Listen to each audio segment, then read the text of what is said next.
Fantastic. Okay, so today I'm going to be showing you guys how to cradle a panel, which is to say we're going to use a wood panel and then we're going to put backing on it to keep it from warping. So this is basically what you're going to need. You're going to need a sheet of wood, preferably Luan, which is a moisture-resistant wood.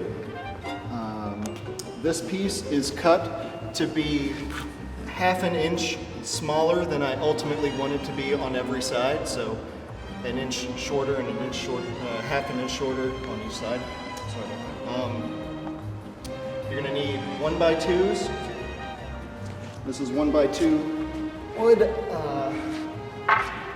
This is select pine.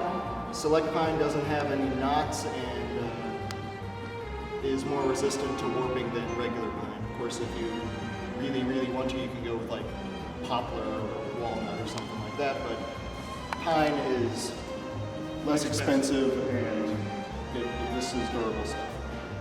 Okay, you're going to need a hammer, some wood glue, a putty knife, some C-clamps, or any kind of pressure clamp, wood filler. I have some small white panel nails, some screws, a drill, a router, and this is called a countersink bit for the drill. And also outside we have a miter saw we're going to be using to cut the wood. Okay.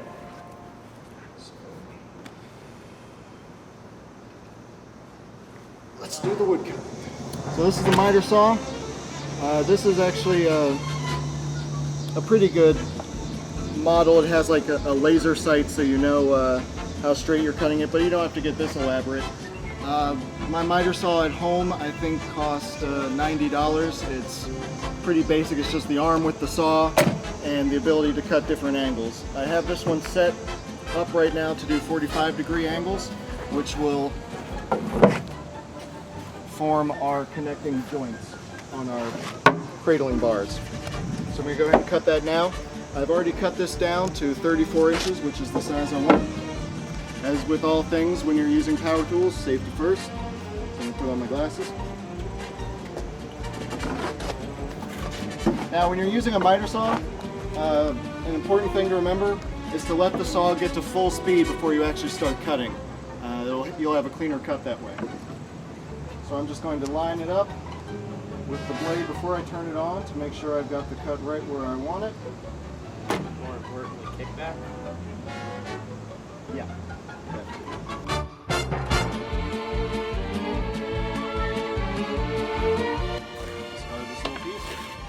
A little trick to keep from accidentally making parallel cuts is just to leave the saw where it is, flip the wood end over end, and you know you're in a good space.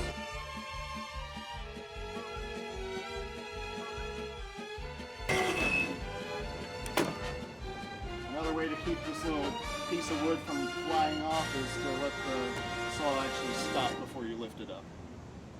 Okay. So essentially now I've got all of my pieces cut to the length I want them. We've got 45-degree angles, so let's go assemble the basic cradle frame. And two, 34-inch bars. So I just need my tacks and my hammer for this part. If you happen to have an air compressor, you can always get a brad gun and you can just tack them together really fast, but we don't have that, so we're going to do this the slow and loud way.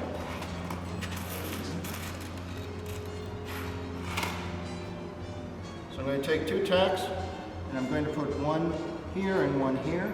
If you're looking at it sideways, it's basically like that. So I'm going through that angle part. I'm going to get them started just like this.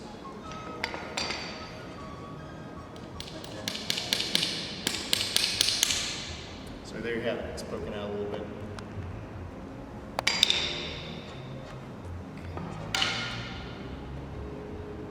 I'm doing doing 2 just for the sake of stability. So I'm only going to hammer them out so that just a tiny little piece is sticking out, just enough to catch on the piece of wood when I start hammering it. So now I got my 42-inch piece. And I'm going to line them up slightly askew. I'm actually going to put this one a little bit higher instead of matching them up evenly, because my first initial hits are going to actually knock it down. So I'm going to start a little bit higher than the seam rate to compensate for that.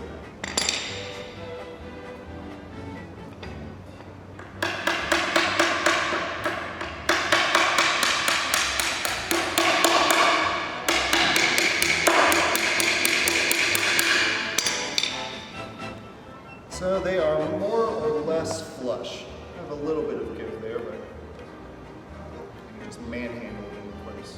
There we go. In the big scheme of things, a billionth of an inch doesn't really matter that much. Or 2 inch.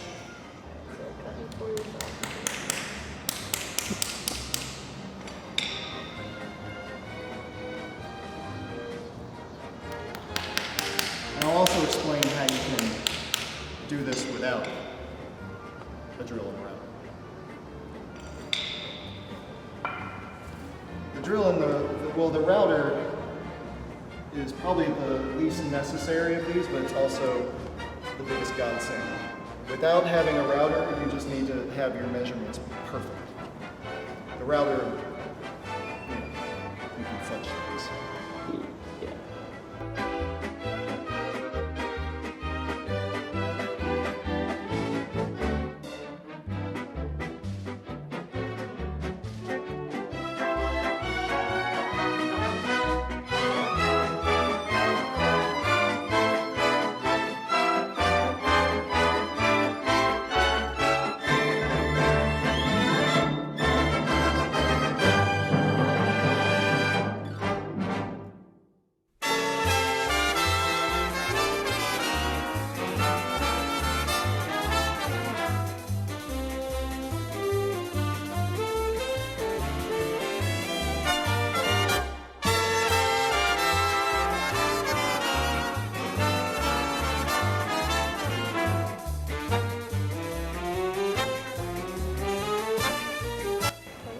Well, at this point I'm not using wood glue. I'm just tacking these in. Okay, so now basically we have the frame, and it's pretty straight actually. So the next step is to reinforce it. When we put the panel on it,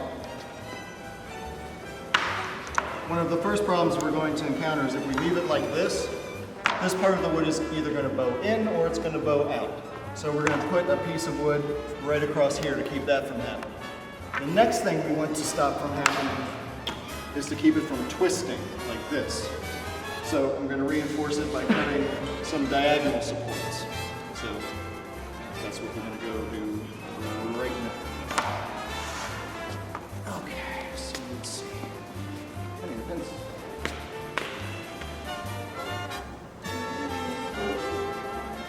Or a pink Sharpie.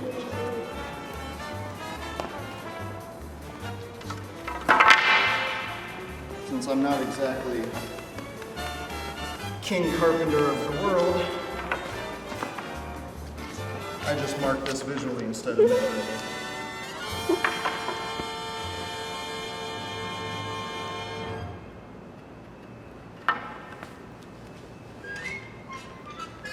Alright, so that's roughly